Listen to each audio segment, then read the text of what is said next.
네, 일제강점기 강제징용 피해자들이 일본 기업들을 상대로 우리 법원에 낸 손해배상 소송에서 패소했습니다. 약 3년 전 대법원의 판결과는 정반대의 결과가 나온 것인데요. 네, 재판부의 판단 배경은 무엇인지 짚어보겠습니다. 두 분과 함께합니다. 손정혜 변호사, 최진봉 성공회대 신분방송학과 교수 함께합니다. 어서 오세요. 오십시오. 안녕하세요. 예. 이번 판결 여러 이제 논란을 좀 낳고 있는 그런 상황인데요. 일단 강제징용 피해자들께서는 원통함을 토로한 상황인데요. 그 내용을 좀 먼저 들어보고 본격적인 이야기 이어가도록 하겠습니다. 언제까지 우리가 이렇게 울어야 하는지 정말 가슴을 치고 통탄할 일입니다.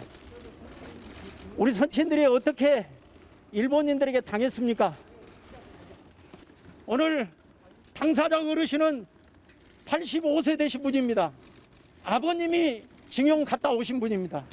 그래서 아버님은 이미 돌아가셨고 아들이 지금 대신 소송을 하고 있는데 기가 막혀서 말을 못하고 계십니다.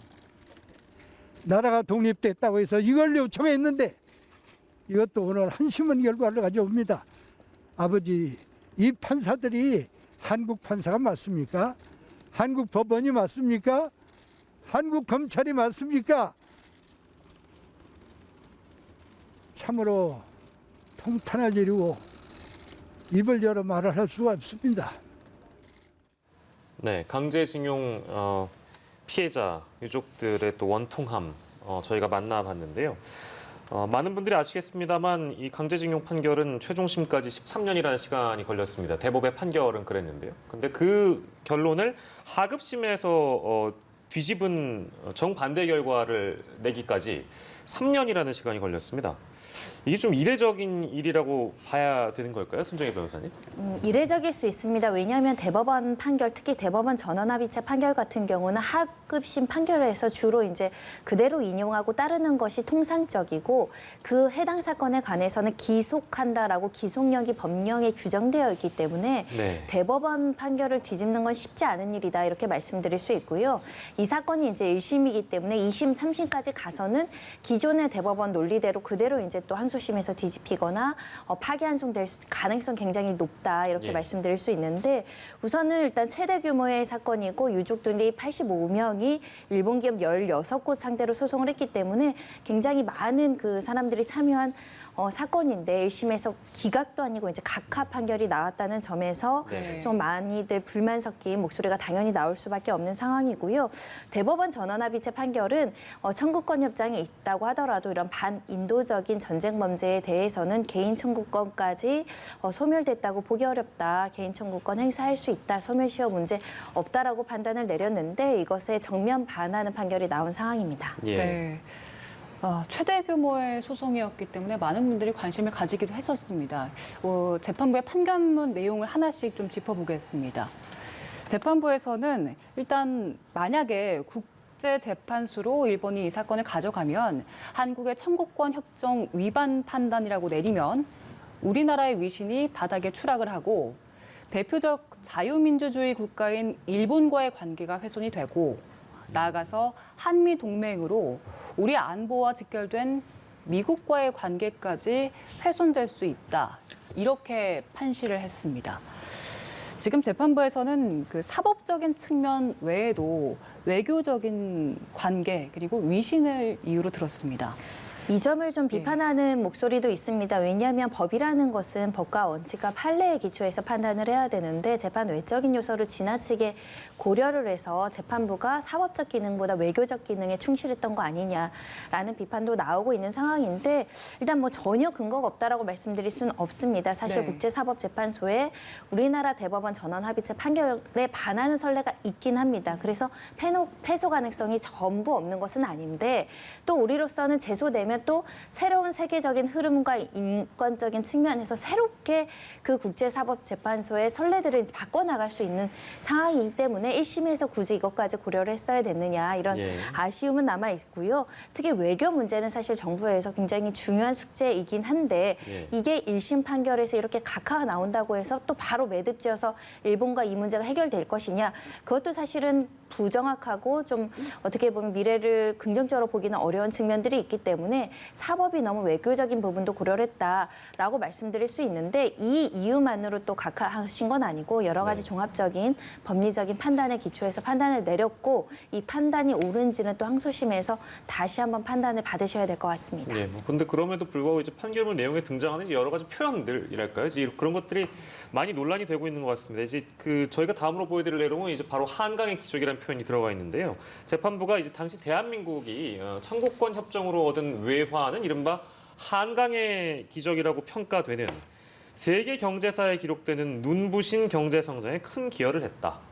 일본의 기여를 강조하기도 했습니다. 그러니까 저희가 처음에 지금 그러니까 방금 전에 짚었던 내용, 외교 문제를 거론한 부분과 더불어서 한강의 기적을 언급한 부분, 그러니까 일각에서 이런 부분들이 좀 부적절하다는 비판이 계속 나오는 것 같아요. 판사가 정치인입니까? 저 한마디로 묻고 싶어요. 판사는 법을 가지고 판결을 내리는 거예요. 한강의 기적을 왜 거기다 씁니까? 무슨 의미가 있습니까, 그게? 그리고 뭐요? 한일 관계, 뭐 미국 관계요? 그게 법하고 무슨 관계가 있습니까, 대체? 사법부가 정치인입니까? 이런 식으로 판결을 내릴 것 같으면 사법부가 자기 마음대로 하는 거예요. 법과 원리, 논리에 따라서 하지 않고 일본과의 관계가 훼손되고 미국과의 관계가 훼손되는 거 걱정합니까? 그건 정치인들이 할 일입니다. 법은 법대로 하는 겁니다. 인권 침해됐으면 거기에 대해서 인권 침해에 대해서 판결을 내리고 거기에 대한 정당한 벌칙을 내리는 거죠. 그런데 무슨 한강의 기적이라뇨. 한강의 기적도 그럼 일본이 돈을 줘서 그것으로만 한강의 기적이 일어났습니까? 우리 국민들의 노동력을 착취해서 한강의 기적을 이룬 거는 왜 얘기 안 합니까? 그리고요, 그 당시에 박정희 정권이 그걸 피해자들의 의견 한마디라도 들었습니까? 본인들이 가서 자기들 정치적 입장 가지고 가서 합의해가지고 한일 청구권이 다 끝났다고 얘기하고 그걸로 지금 피해당한 분들의 피해는 전혀 보상을 안 하고 있지 않습니까? 네. 그걸 어떻게 인류사적이나 인류인권의 법이나 국제법상 어떻게 받아들일 수 있는 문제입니까? 이런 식으로 판결문을 쓰려면요. 그건 정치인 하세요. 왜 판사를 합니까? 저는 정말 이해가 안 됩니다. 판결문에는 법과 원칙에 따라 쓰는 겁니다. 왜 재판관이 정치적 문제, 한강의 기적 이런 얘기를 왜 쓰냐는 거예요. 저는 도저히 이해가 안 되고요. 일본 돈으로 한강의 기적을 이뤘으니까 그럼 피해자들의 그 인권도 다 거기에 포함돼서 다 해결된 겁니까? 이런 식으로 재판을 하면 누가 재판부에 대한 신뢰를 하겠습니까? 제가 다시 한번 말씀드리지만요. 변호사든 판사든 검사든 정치적 고려 없이 법에 의해서 판단하는 겁니다. 그게 저는 네. 맞다고 생각해요. 최준봉 교수께서 오늘 이 판결문이 이제 대대적으로 보도가 되면서 이른바 이제 정치적 판결이다라는 이제 말씀을 이어주셨어요. 근데 반대 이 시각도 있는 것 같습니다. 그러니까 이제 외교적 해법이 필요한 상황이다. 어떻게 이 법리적으로 해석할 수 있는 한계가 있는 거 아니냐? 이제 이런 지적도 있는 것 같거든요.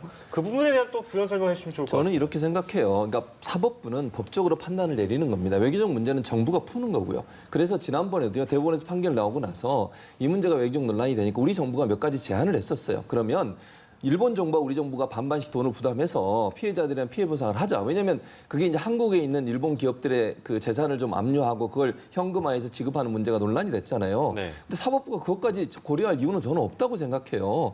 법적인 판단은 명확하게 내려줘야 돼요. 그게 인류 보편적 가치나 인류의 어떤 법리적 가치에 어긋나는 행동을 하게 되면 저는 바람직하지 않다고 봅니다. 정치적 문제는 정치적으로 해결해야지 사법부가 정치적으로 이렇게 하세요. 외교적으로 이렇게 해결하세요. 이렇게 얘기하는 거 저는 바람직하지 않다고 생각해요.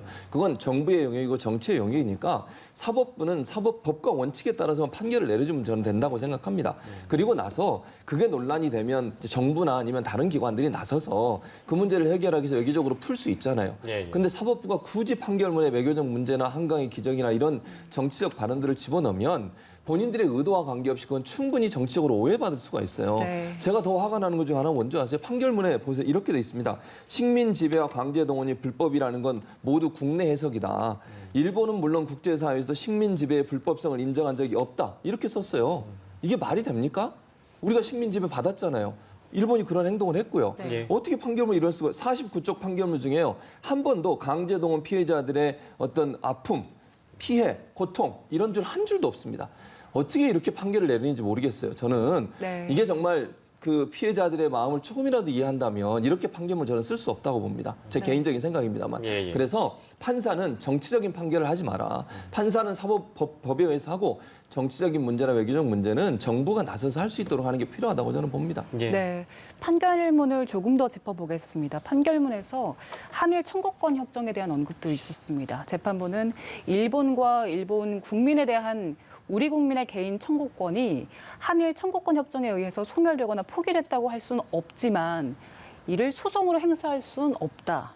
이렇게 밝혔습니다. 이 한일 청구권 협정이 이것 때문에 전범 기업들의 그 책임이 해소가 됐느냐 이게 쟁점으로 삼아질 걸로 전망이 됐었는데 지금 3년 전 재판에서는 이미 11대 2로 갈렸었잖아요. 그때 이제 이 두 분 대법관 2명의 소수 의견이 이번 판결의 핵심이 된 것 같습니다. 소수 의견대로 이제 그 각하 판결을 내린 것인데 좀 의아한 점은 있습니다. 개인 청구권이 소멸됐다고 본 것이 아니고 개인 청구권은 행사할 수 있는데 소송으로서 행사할 수 없다라는 거는 사실 어떤 법리인지는 사실 조금 더 검토가 필요하지 않을까. 청구권이 살아있으면 소송으로 이걸 권리 행사하는 것이 재판 청구권의 본래의 모습이기 때문에 예. 이 부분과 관련해서 그러면 소송을 통해서는 확인할 수 없고 예를 들면 개인이 국가에 대해서 또는 국가에 촉구하는 방향으로 권리 행사를 해야 된다는 취지인지는 조금 더 논의가 필요하지 않을까 싶은데 그만큼 사실은 대법원 전원합의체의 판결이 사법농단 여러 가지 이슈까지 겪으면서 굉장히 오랜 기간 장시간 검토하고 판단받고 1, 2심 가서 또 파기환송 갔다가 사실 여러 차례 고민 끝에 나온 게 대법원 전원합의체 판결이고 예, 예. 8대 2로 이렇게 결론이 난 사건인데 여기에 이제 소수 의견을 그대로 인용하는 것은 종전의 모습과는 매우 다르고 개인의 네. 어떤 소견이나 철학이 굉장히 많이 담겨 있는 거 아닐까 예. 그런 생각도 해보고요. 워낙 치열하게 다툼이 있었던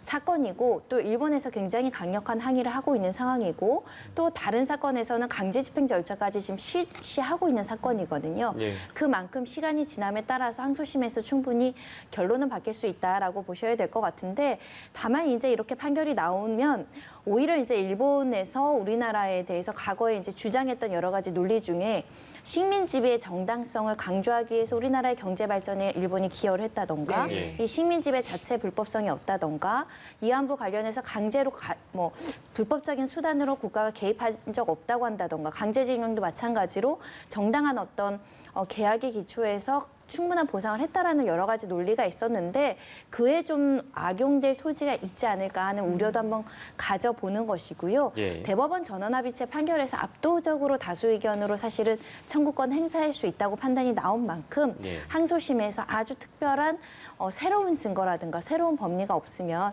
또 다시 판단받을 기회가 충분히 있다 말씀드릴 수 있습니다. 물론 이제 저희가 짚고 있는 그 내용들은 좀 논란이 될 수 있는 여지들, 뭐 외교적 표현, 외교적 관계에 대한 부분이라든지 뭐 한강의 기적 등 뭐 이제 이런 표현이 논란이 되기 때문에 오늘 저희가 다루기도 합니다만 서두에 이제 손정혜 변호사께서 그렇다고 해서 뭐 판결문들의 법리적 근거가 아예 없는 그런 판결문도 없을 거 아니겠어요? 근데 지금 이 피해자 쪽 대리한 임재성 변호사의 말씀을 저희가 좀 옮기자면 주로 앞에 저희 다룬 내용 좀 제외하고 말씀드리겠습니다. 맨 뒤에 있는 표현인데요. 법리가 앙상하다. 이제 이런 표현이 들어갔어요. 이렇게 꼬집었거든요. 어떤 말씀 좀 주시겠어요? 제가 이제 법조인인데 청구권을 행사할 수 있는데 소송으로 해결할 수 없다라는 예. 법리는 제가 좀 생소하기도 하고 그 부분이나 관련해서 좀 지적한 거 아닐까 생각이 들고요. 임재성 변호사와 유족 측은 굉장히 당황스러울 겁니다.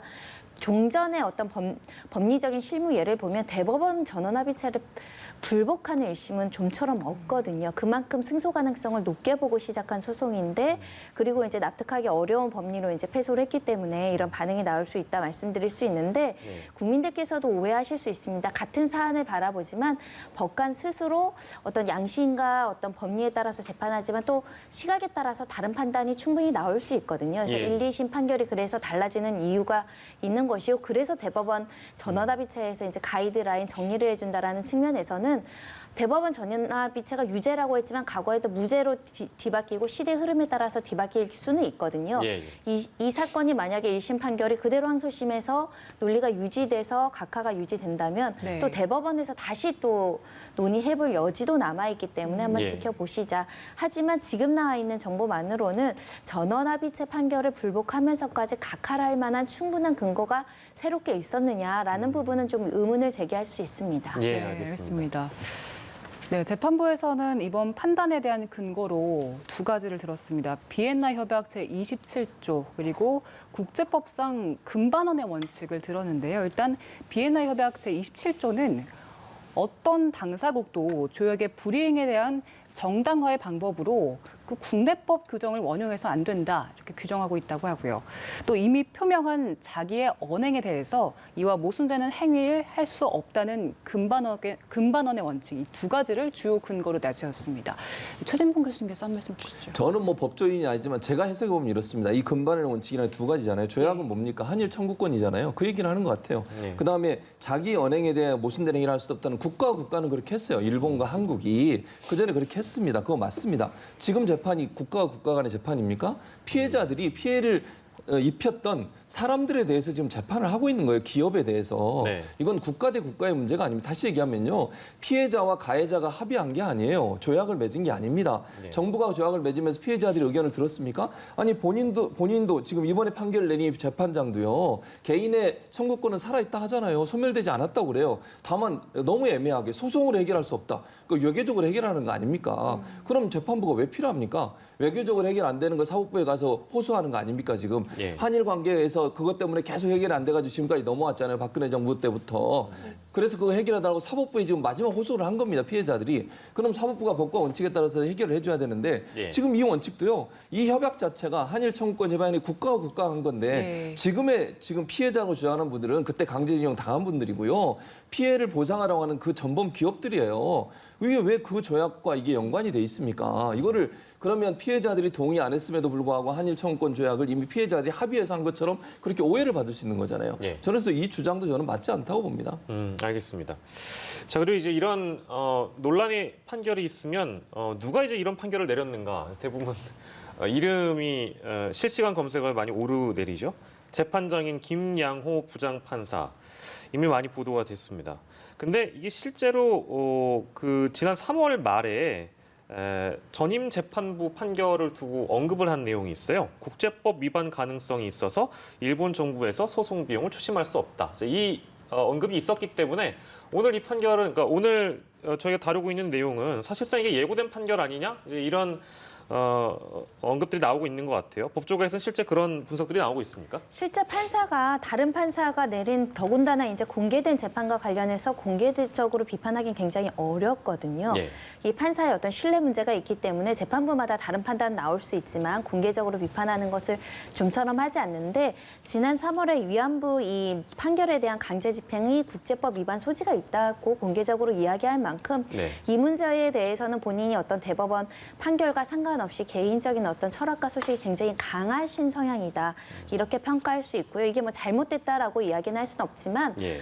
그래서 1, 2심이 있다. 이렇게 말씀드릴 수 있고요. 이 네. 판단이 또 오류가 있을 가능성은 상존하는 겁니다. 예. 또 2심 재판부도 의견과 같을지는 조금 더 기다려 봐야 될 것 같은데 본래는 판사가 뭐 SNS나 공개적으로 다른 재판을 공개 비판하는 것은 정말 어떤 법리에 반한다거나 아니면 정말 불성실한 재판을 했을 경우에는 그렇게 되는데 이 문제는 아무래도 이제 국제법 위반이 소지가 있는 거 아니냐 이 부분을 굉장히 강조하고자 하는 개인의 소신이다라고 보시면 될 것 같습니다. 예, 알겠습니다.